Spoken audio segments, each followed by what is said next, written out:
국어의 원리, 실전을 만나다 1%의 기적. 자, 이번 3월 모의고사 아주 극악의 난이도의 모의고사였는데 정말 고3 올라와서 처음 보는 그런 모의고사였는데 너무나 어렵게 출제돼서 많이 속상하기도 했고 그 다음에 실망도 했을 텐데 전혀 그럴 필요 없다. 자, 봅시다. 자, 고3 우리 이번 극악 난이도의 시험의 1등급 원점수 등급 컷이 어떻게 되는 거야? 78점이야, 78점. 근데 역대 최고 불순위인 2019학년도의 1등급 등급 컷이 84점이었다. 그러니까 이건 학생들의 문제가 아니라 출제자가 잘못한 거예요. 출제자가 이번에 선생님이 찾아낸 오류만 하더라도 명백한 오류가 3군데나 나왔어. 그러니까 첫 번째 오류는 우리 그 가나형 복합 지문에서 지문 오류야. 그런 식으로 지문을 구성하면 안 돼. 그리고 그 지문을 잘못 구성하다 보니까 발문 자체가 문제가 생겼단 말이지. 그러니까 글쓴이가 비문학에서 독서 영역에서 소설과 같이 글쓴이, 즉 서술자와 등장인물의 어떤 관점 차이를 비교하는 문제는 실제 수능에서는 있을 수가 없다. 왜 그렇겠어? 실제 수능에서는 비문학 독서 지문을 누가 써? 출제자가 쓴단 말이야. 하나하나 다 쓴다고. 그러니까 나의 관점, 글쓴이, 출제자의 관점과 여기 등장하는 인물의 관점을 비교하는 문제는 등장할 수조차 없는 거야. 그러니까 수능의 출제 경향성과는 완전히 다른 문제였고 우리가 문제를 읽다 보면은 번역체의 문제, 즉 자기 스스로 쓰지 않고 어떤 원전을 가지고 편집해서 문제를 구성하다 보니까 번역체의 문장을 구성하다 보니까 이걸 제대로 해석하기가 쉽지 않았단 말이지. 그래서 우리가 그 문제는 좀 문제가 많았던 문제라고 생각이 들고, 그리고 시 문제 같은 경우에는 사실적 독해가 이제 많이 중요한 시점이 됐지. 이게 소성이 많이 걸리다 보니까 이 출제자가 시 문제를 출제할 때도 지금 우리 교육청 문제와는 달리 시적 상황을 명확하게 이해해서 그 상황에 맞게끔 시어를 해석하고, 그리고 복이라는 관점이 주어지기 때문에 누구나가 다 공감할 수 있는 감상 능력을 테스트하는데 이번 우리 출제 문제를 보면은 좀 그런 경향과 많이 벗어났다. 그래서 결국에 학생들이 고작 78점밖에 못 받았다. 1등급이라고 하더라도 등급컷이 이거는 출제의 문제이지 학생들 실력의 문제는 아니었다라는 거 명확하게 인식하고 큰 방향을 통해 가지고 우리가 뚜벅뚜벅 열심히 공부해 나가다 보면은 실제 시험은 충분히 잘 볼 수가 있다. 그리고 6월, 9월 모의고사에서 우리가 다시 한번 제 실력을 평가원의 출제 경향성에 맞게 확인을 해보잔 말이야. 자, 그래서 이때 이 만유 인력이 출제됐을 때 이 문제의 난이도가 오답률이 81.7%였는데 요번에 시 문제가 현대 시 문제임에도 불구하고 83.1%였단 말이야. 그리고 이때 이 점수는 78점, 84점인데 이때 어떤 일이 있었냐면은 평가원장이 대국민 사과까지 했단 말이지. 국어를 어렵게 내서 죄송합니다라고. 그래서 이번 문제는 이런 정도의 우리가 지저분한 문제를 겪는다라고 하는 거는 나름 이제 모의고사, 사설 모의고사 정도 그런 마인드를 가지고 리뷰를 하고, 그리고 자기 공부 방법을 공부해왔던 과정들을 점검하고 테스트하는 그 정도의 약간은 가벼운 의미라고 생각을 했으면 좋겠다는 마음이야. 자, 그래서 이 33번 문제 선생님이 간단하게 해설해 줄게. 자, 봅시다. 자, 이건 사실은 근데 우리가 꼭 틀려야만 하는 그런 문제는 아니었던 거야. 이 문제를 틀렸다라면 약간은 반성할 여지가 있긴 하거든. 자, 보면 자, C에서 이게 정답이 5번이었잖아. 그렇지? 화자가 자신의 목적지를 끝내 닿을 수 없는 곳이라고 인식을 한다고 했는데, 자, 끝내 닿을 수 없는 곳이 사실은 어디였던 거야? 이 항구 몇 개 자체였던 거야. 그러니까 항구 몇 개를 지금 관형사절을 통해 가지고 이게 속성을 드러내잖아. 그렇지? 자, 끝내 닿을 수 있는 항구 몇 개란 말이지. 그러면 끝내 닿을 수 없는 항구 몇 개에서 화자는 자신의 목적지를 끝내 나갈 수 없는 곳이라고 인식한다고 하니까 이 말 자체가 형용모순이란 말이야. 그래서 우리가 지시어를 정확하게 찾아 읽고, 그리고 그 지시어를 맥락 속에서 어떤 말이 수식을 하고 있다라면은 그것을 정확하게 확인할 수 있는 능력만 갖췄다면은 이 오답률이 이렇게 83.1%까지는 나오지 않았을 것 같아. 자, 수능의 본질은 선생님이 늘 얘기하지만 뭐다? 개념을 정확하게 해석하고 그 해석한 개념을 적용하거나 응용하는 것이다. 왜 그렇겠어? 우리가 대학교에 진학을 해가지고 낯선 전공 테스트를 스스로 학습할 수 있는 능력을 물어보는 거니까 우리 내신과는 달리 수능의 본질은 어디에 있다는 걸 명심해야 돼. 바로 개념을 해석하고 적용하는 거야. 자, 선생님은 우리 그 학생들이 문제풀이 순서에 대해서 관심이 많다는 걸 아는데 사실은 그래. 문제풀이 순서가 중요한 게 아니라 실력을 키우는 것이 중요하겠지, 그치? 자, 실력이 물론 동일하더라도 문제풀이의 순서를 어떻게 잘 조율하느냐에 따라가지고 점수가 달라질 수도 있겠지만 우리가 지금 현재 3월 모의고사를 본 이 시점에서는 문제풀이 순서에 너무 집착하기보다는 실력을 키워나가는 거에 좀 더 포인트를 맞췄으면 좋겠어. 자, 독서 영역에서 일반적으로 독서로는 어렵게 출제가 되지 않는데 이번 독서로는 나름 복병이었다. 실제 우리 그 지금까지의 역대 출제 경향을 보면은 수능의 경우에 독서론에서는 배려의 차원에서 어떻게 보면 워밍업을 하는 그런 의미에서 독서론에서 크게 어렵게 출제되지 않았단 말이야. 하지만은 그 2025학년도 그러니까 올해 그 바로 우리 위에 선배들이 봤던 그 문제에서부터 약간 독서론의 난이도가 높아지는 경향이 있기는 해. 그런데 독서론의 문제를 풀 때도 사실 우리가 독서 비문학을 얼마나 잘 공부해 왔느냐에 따라 가지고 거기에서 쓰이는 어떤 기법들을 출제 요소들을 명확하게 파악하고 있었다라고 한다면은 크게 또 어려운 건 없단 말이지. 그래서 독서를 너무 가볍게만 생각하지 않으면 우리가 풀 수 있는 그런 수준이다. 하지만은 너무 쉽게 생각했다면은 이게 나름 복병으로 작용했던 그런 여지가 있었다는 얘기야. 자, 그래서 그 중에 특히 선생님이 짚어보고 싶은 건 이런 정도야. 우리가 유사 발음의 혼동을 좀 주의해야 돼. 유사 발음의 혼동. 이런 게 어떤 부분에서 이게 문제가 됐었냐면은 내재적인 것과 외재적인 것이 있었지, 그치? 자, 근데 이 외재적인 것 안에 내적인 것과 외적인 것이 있었단 말이야. 발음이 유사하지, 그치? 하지만 맥락 속에서 전혀 다른 의미를 차지하고 있고 내적인 것은 외재적인 것에 속했단 말이지. 이런 것들을 놓치면 안 돼. 출제자가 선호하는 고난도 출제 장치는 선생님 늘 얘기하는 것 중에 하나가 뭐였어? 유사 발음의 혼동이란 말이지. 그럴 때는 지문을 읽는 단계에서 이런 부분들이 선지화되면서 오답을 유도할 수 있겠다라는 걸 예측하고 들어갔다라고 한다면은 이것이 크게 복병으로 작용하진 않았을 거야. 그래서 독서론에 우리가 문제를 풀 때도 앞으로 독서 영역에서 이렇게 출제자가 함정을 만들 수 있는 요소들이 이렇게 복병처럼 드러날 수도 있는 부분이니까 이런 부분은 우리가 미리 어느 정도 예측을 하고 그리고 문제를 풀 수 있어야 될 거야. 자, 그 다음 봅시다. 자, 가난 복합 지문이 아까 선생님이 어떻게 보면은 아주 우리 출제자들 보고 있나? 이런 문제 내면 안 돼, 앞으로 교육청에서. 자, 너무나 그냥 원전을 복붙하고 그 다음에 어떻게 보면 편집해서 출제하다 보니까 평가원이 출제하는 어떤 6월, 9월 모의고사나 실제 수능에서는 출제할 수 없는 그런 형태의 문제 구성이 이루어진 거야. 즉, 글쓴이의 관점과 거기 등장하는 음악가의 관점을 비교하는 형태의 문제까지 출제를 했는데 실제 수능에서는 아까도 선생님이 얘기했듯이 글쓴이는 누구야? 평가원의 출제자란 말이지. 그러니까 평가원의 출제자가 자기 자신의 관점과 글쓴이에 등장하는 관점을 비교하는 형태의 문제는 구성할 수 없을 거잖아, 그렇지? 말이 안 되잖아. 그러니까 이 문제는 우리가 그냥 연습 삼아 풀어봤다고 생각하고 또 심지어는 번역체의 문장이 등장을 하다 보니까 좀 난독증을 유발하기도 했어. 그래서 선생님이 실제 이걸 해설할 때는 그럼에도 불구하고 우리가 얻어갈 부분이 있어. 왜냐면 아무리 출제자가 개떡같이 문장을 서술했다라고 하더라도 우리가 찰떡같이 이해할 수 있는 능력이 있다라고 한다면은 정제된 문장으로 구성된 지문은 더 잘 해석하고 이해할 수 있겠지, 그치? 그래서 좀 약간은 이런 지저분한 문장도 우리가 공부 과정에서는 좀 필요하긴 해. 하지만은 여기에 너무 우리가 얽매여가지고 이거 틀렸다고 이렇게 좌절할 문제는 아니었다는 얘기야.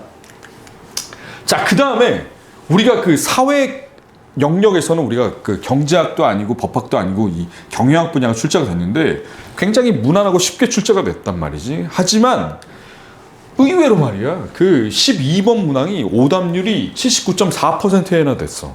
이게 왜 그랬을까를 보면은 보기형 문제를 우리가 이번 그 2025학년도 최고 오답률 그 개화 문제에서 챗 GPT도 틀렸던 문제, 학생들이 오답률이 거의 80%에 이르렀던 문제가 사실은 보기형 문제였단 말이지. 보기형 문제를 아주 어떻게 보면 무난하고 쉽게 출제했는데도 불구하고 학생들이 많이 틀렸어. 그래서 선생님이 꼭 얘기해 주고 싶은 건 뭐냐면은 보기형 문제를 풀 때는 그 보기가 지문과는 응용된 형태로 출제될 가능성이 높아.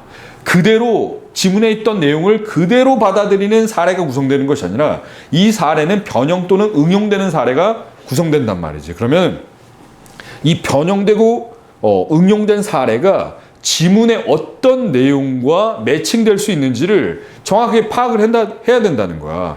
이번 같은 경우에도 그 본문에 지문에 임직원이라는 게 등장을 했고 선제 임원이라는 게 등장을 했는데 임원과 임직원을 놓쳤다라고 한다면은 엉뚱한 데서 우리가 답을 놓칠 수가 있었단 말이지. 그래서 선생님이 분명히 이번 시험을 통해서 얻어가야 할 중요한 대목은 뭐다? 보기가 응용되고 변형된 사례로 주어졌을 때 그 변형된 그 보기 사례를 지문의 내용과 정확하게 매칭, 포섭할 수 있느냐의 능력을 우리가 키워나가야겠다. 자, 그 부분을 반드시 체크해 놔서 이번 다음번 시험에서는 이런 부분을 놓치면 안 될 거야. 자, 그 다음에 자, 그래서 자, 국어에서 가장 중요한 것이 뭐다? 자, 선생님이 강조하는 것은 뭐냐면은 지문을 위에서 아래로 쭉 읽어나가는 이 형태 있지. 이거는 하수들이 하는 거야. 고수는 뭐다? 지문을 입체적으로 읽는다. 즉, 이 부분과 이 부분이 밀접한 관련성을 맺고 있다라고 한다면은 때로는 역주행해서 전체적으로 유기적인 맥락을 이해할 수 있는 정도의 능력을 갖춰야겠다. 그래서 우리가 국어라고 하는 것은 단순한 독해력을 의미하는 것이 아니라 연결력, 연계력도 국어 능력 중에 아주 중요한 포인트가 된다는 거. 자, 그래야만 1등급이 가능하다는 거. 종으로 횡으로 지문을 연계해서 해석하고 추론할 수 있어야 된다는 점을 다시 한번 강조하고 넘어갈게. 자, 그 다음에 그 14번에 17번에 그 과학 문제 같은 경우에는 사실은 좀 정보가 밀집돼 있고 그리고 좀 복잡하다 보니까 학생들이 이거를 좀 어렵게 받아들였나 봐. 그래서 평균적인 오답률이 60%가 넘어. 이번 세트에서. 그런데 사실은 이 정도 있잖아. 풀어낼 수 있어야 돼. 자, 그러면 선생님, 저 이번에 굉장히 그 과학 질문이 어려웠는데요? 또는 근데 그런 학생들도 있어. 아, 저는 이과다 보니까 이거 뭐 충분히 풀만 했는데요? 자, 그런데 배경 지식이 부족한 학생이라고 하더라도 이런 문제를 접할 때는 우리가 어떤 마인드를 가져야 되냐면은 마치 이걸 하나하나 다 이해하고 기억하고 그래가지고 이거를 문제를 풀겠다가 아니라 정보를 컨트롤할 수 있는 능력이 필요하다는 거야. 즉, 메커니즘을 물어보는 과학이나 기술 제재와 관련된 어떤 지문을 해석할 때는 이것이 선지화될 때 그 기능과 그 다음에 순서를, 절차를 물어보는 형태로 출제가 되니까 잘 확인할 수 있도록 정보를 나름 체크하고 가공하는 것이 필요하다. 그런 능력을 갖추고 있다라고 한다면은 설령 우리가 낯설고 복잡해 보이는 어떤 메커니즘을 물어보는 과학이나 기술 제재라고 하더라도 충분히 해결할 수 있는 그런 능력을 갖출 수 있게 된단 말이지. 주의할 점은 뭐다? 너무 이것을 의미적으로 해석하고 이해하려고 억지를 부리지 말라는 거야. 알았지? 정보를 컨트롤하는 능력이 중요하다는 거야. 자, 넘어가서 그런데 이 문제에서 아주 말이야 뭐가 등장한 거냐면은 역시 마찬가지로 출제자가 오류를 저질렀어. 그러니까 평가원이 아닌 교육청이라고 하더라도 좀 앞으로는 좀 문제 지문 검수를 좀 잘 해줬으면 하는 바람이 있어. 자, 여기서 어떤 출제 오류가 있었냐면은 간단하게 선생님이 얘기해 줄게. 자, 우리 본문에서 이런 내용이 있었단 말이야. 그 세뇨관으로 이동한 사구체 여과액이 양이 감소해서 라는 이런 부분이 등장을 하는데 간단하게 우리 그림을 그려보면 이렇지, 그렇지? 사구체 보먼 주머니가 있고 여기에 이제 세뇨관으로 이어지고 여기에도 이제 모세혈관이 지나고 여기에도 이제 모세혈관이 지날 텐데 지금 본문의 내용은 이런 거야. 자, 세뇨관에서 이동한 사구체 여과액이니까 일로 이동한 세뇨관의 어떤 여과액이 될 거란 말이지. 세뇨관에 있는 사구체의 여과액. 여기에 있는 양이 만약에 감소한다 그러면 여기서 재흡수돼야 된다는 의미가 될 텐데 사실 출제자의 의도는 뭐냐면은 세뇨관으로 이동한이 아니라 이동하는으로 구성을 했었어야 된단 말이지. 그러니까 이동하는이 아니게 되면은 선지를 우리가 찾을 수가 없어. 1, 2, 3, 4, 5 답이 없단 말이야. 그래서 정답을 1번으로 출제자가 구성한 걸 보면은 이동한이 아니라 이동하는으로 수정을 해야만, 본문의 내용을 수정해야만 이게 답을 우리가 도출할 수 있었다. 왜 그렇겠어? 동사의 어간에 관형사형 어미 니은을 쓰게 되면은 그거는 과거 시제를 의미한단 말이야. 그러면 이미 통과해서 이 세뇨관에 있는 사구체 여과액을 의미하게 될 텐데, 출제자의 의도는 뭐였던 거야? 여기 있는 모세 혈관의 압력이 높아졌을 때 일로 보내주는 사구체 여과액은 어떻게 되는 거지? 만약에 압력이 감소하면 줄어들겠지, 그치? 이 부분을 학생들에게 물어보고자 했던 건데, 사실 이런 부분에서 오류가 있었던 거야. 그래서 혹시나 이 문제를 틀렸던 학생은 너무 좌절하지 않아도 돼.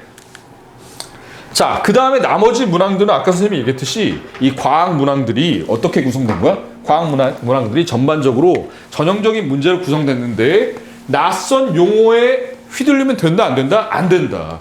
차분하고 정확하게 그 하나하나 기능과 순서를 파악한다면 충분히 해결할 수 있는 문제들이고, 그리고 우리가 과학 문제를 풀 때는 가장 중요한 것이 뭐다? 정보의 밀집성과 복잡성 때문에 우리가 휘둘리지 말고 우리가 정보를 컨트롤해서 이 문제가 요구하는, 선지에서 요구하는 사항들을 하나하나 빠르게 확인할 수 있도록 스스로 지문에서 표지를 만들어두고 확인할 수 있도록 그 절차들을 확인할 수 있도록 하는 능력들을 키운다라고 한다면은 이 과학과 기술 지문에 낯선 그런 내용들이 출제됐을 때 우리가 생각보다 의외로 답이 쉽게 찾아진다는 걸 경험을 통해서 확인할 수 있을 거야. 자, 그런 학습 과정이 우리에게 이제 필요하다. 자, 그 다음에 그 내용을 선생님이 얘기한 거야. 자, 정보를 순차적으로 따져줄 수 있는, 컨트롤할 수 있는 능력이 중요하다는 얘기야. 억지로 이해하려고, 기억하려고 너무 우리가 부담을 갖지 않아도 되겠다. 부담을 가지면은 심리적으로 위축되면은 우리가 머리가 좀 굳어서 그런 거야. 자, 그 다음에 현대 소설 같은 경우에 이번에 어땠냐면은 그래도 잘 출제된 문제라고 할 수 있어. 우리 앞서서 봤던 그런 것들과는 좀 달리 아주 괜찮게 이번에 현대 소설이 출제가 됐는데, 자, 사건보다는 어때? 요즘 트렌드가 내면 심리, 인물의 내면 심리에 대해서 서술하고 있는 그런 그 소설들이 계속 출제가 되고 있단 말이야. 그래서 그런 지문을 적정한 난이도로 문제를 구성해서 출제가 됐으니까 이번 우리 소설에서는 우리 잘 풀었을 거야. 선생님이 특별히 코멘트할 문제는 없을 것 같아. 자, 그런데 그 중에서도 우리가 좀 확인해야 될 부분은 뭐냐면은 최근 10년간, 최근 10여 년간 그 소설이 출제될 때 가장 포인트가 되는 부분은 시점 중에서 그 제한적 전적 작가 시점이 출제되고 있다는 거야. 즉, 제한적 전적 작가 시점 우리 잘 알고 있지. 뭐야? 초점 화자가 등장을 하잖아, 그치? 특정 인물의 시각에서 사건을 서술하는 부분이 등장을 하는데, 서술자와 초점 화자는 같아 달라? 다르겠지, 그치? 이런 문학적인 기본적인 개념들, 즉 소위 말해서 우리 문학 개념어라고 하는 부분과 기초적인 문학적인 지식이라는 부분, 이런 부분들은 우리가 아무리 수능이 암기적인 요소가 아니더라고, 측정하는 것이 아니더라고 하더라도 기본적으로 반드시 우리가 내 것으로 정리하고 소화시켜 놨어야 된다는 얘기를 선생님 한번 지적하고 넘어갈게. 자, 그 다음에 고전시가 고전수필 복합에서는 특별히 어렵지가 않았어. 너무 무난하게 짝이 없었지. 자, 그런데 선생님이 중요하게 생각하는 부분은 뭐냐면은 EBS 연계와 관련돼 가지고 고전시가는 명확하게 지금까지 연계를 많이 시켰단 말이야. 자, 그렇기 때문에 우리가 EBS에 나오는 작품 중에 고전시가 작품은 이번 수능에서도 반드시 그대로 출제될 가능성이 높으니까 우리가 좀 유심히 봐야 돼. 근데 고전시가는 어때? 처음에는 좀 진입장벽이 있지. 어휘도 좀 어렵고 낯설고 그리고 좀 잘 읽히지 않는단 말이야. 하지만 우리가 관동별곡 수준의 작품을 충분히 자기 걸로 소화할 수 있는 능력이 있다. 그리고 고전 시가에서 반복되고 있는 어휘들을 어느 정도 기억하고 있다라고 한다면은 EBS에서 연계되지 않는 작품이 나오더라도, 또는 EBS에서 연계된 작품이라고 하더라도 다른 대목이 만약에 출제된다라고 하더라도 우리가 충분히 해결할 수 있는 거니까 시간을 세이브하는 그런 전략적인 파트로서 우리가 고전 시가를 대해야 될 거라는 얘기야. 자, 그 다음에 고전 소설도 마찬가지지. 고전 소설은 이번에 너무나 또 무난하고 전형적으로 출제됐기 때문에 선생님이 뭐 특별히 언급할 건 없단 말이지. 다만 29번 문제 같은 경우에 선지가 주어를 생략한 형태로 선지를 구성하고 있다. 즉 생략어를 찾아 읽는 능력, 이게 바로 수능에서 빠짐없이 등장하는 고난도 출제 포인트니까 이번 고전 소설에서 우리가 챙겨가야 될 부분은 바로 이 부분이라는 거지. 29번 선지와 같이 생략어가 주어가 생략되어 있을 때 주어를 정확하게 우리가 찾아가지고 복원해가지고 읽는다라고 한다면은 특별히 어려운 문제는 아니었다라는 얘기야. 자, 그 다음에 현대시 문제는 아까 선생님이 고난도 문제여서 처음에 시작할 때부터 선생님 문제를 해결하는 걸 과정을 보여줬지, 그치? 중요한 게 뭐였다? 지시어를 찾아 읽고, 지시어를 찾았을 때 그 지시어를 가리키는 속성을 앞뒤 전후 맥락을 통해 가지고 반드시 확인해서 그 문제를 풀어 나간다면은 우리 시 문제를 잘 풀 수 있을 거야. 그리고 선생님 수업 듣는 학생들에게는 시를 풀이하는 또 나름의 어떤 그 컬럼버스의 달걀 같은 그런 비법을 알려주곤 하는데, 그건 직접 선생님 수업 때 선생님 확인하면서 알려주도록 할게. 자, 그 다음에 그 얘기야, 그 얘기. 자, 화작도 역시 마찬가지로 너무 무난해가지고 선생님이 뭐 총평할 게 없을 정도야. 하지만은 화작과 우리 언매가 난이도가 굉장히 좁혀 들어가고 있어. 언매의 난이도가 높았고 화작의 난이도가 낮았는데 실제 수능에서 지금 이 난이도의 어떤 그 갭이라고 하는 것이 계속 좁혀 들어가고 있거든. 그러니까 화작도 우리가 만만하게 봐서는 안 된다는 거야. 특히나 3중 연계형 문제가 나온단 말이지. 지문에 있는 부분과 보기에 있는 부분과 선지에 있는 부분을 하나하나 각각 비교하는 형태로 고난도의 문제들이 마치 킬러문항처럼 화작에서 출제되고 있는데, 이번 교육청 3월 모의고사에서는 그런 형태는 출제되지가 않았어. 하지만 선생님이 언매를 선택한 학생들이라고 하더라도 화작을 풀어볼 것을 강제하고 있는데, 이유는 뭐냐면은 사실적 독해 능력을 향상하는데 화작이 굉장히 도움이 되는 도구적 성격을 갖고 있기 때문이야. 그래서 우리가 화작이라고 할 때 언매를 선택한 학생도 우리가 한 6월 모의고사 이전까지는 이 화작 문제를 꼭 병행해서 풀어줄 걸 원해. 왜 그러냐면은 매체라고 하는 영역이 의외로 있잖아. 잘 다루지 않다 보니까 학생들이 오히려 언매에서 언어 부분, 문법 파트는 잘 맞춘 학생들이 매체 부분에서 오히려 틀리는 경우들이 발생한단 말이야.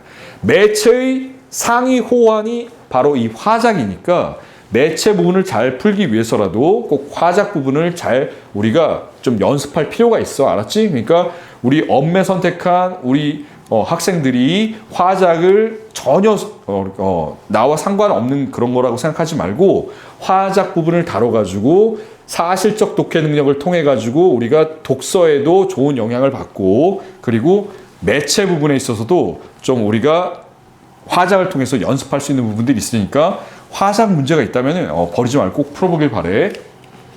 자, 그 다음에 그 얘기를 한 거야. 자, 화작을 반드시 공부할 것을 강제한다. 왜냐면 언매를 선택한 학생들이라고 하더라도 화작이 매체의 상위 호환 버전이다 보니까 매체 파트의 문제 해결 능력을 향상하는 데도 큰 도움이 되고, 이 사실적 독해 능력을 향상할 수 있는 중요한 도구적 성격을 화작 파트가 갖고 있다는 거 몰랐던 학생들이라면 꼭 챙겨주길 바래. 자, 그 다음에 언매 역시 무난하게 출제됐다. 자, 언매 역시 무난하게 출제됐는데, 자, 언매와 관련해서 선생님이 꼭 언급하고 싶은 부분은 뭐냐면은, 자, 우리 그 35번과 36번 문제는 항상 독서형 형태의 지문으로 언매 문제를 구성하게 되는데, 그 내용이 굉장히 낯설게 구성이 된단 말이지.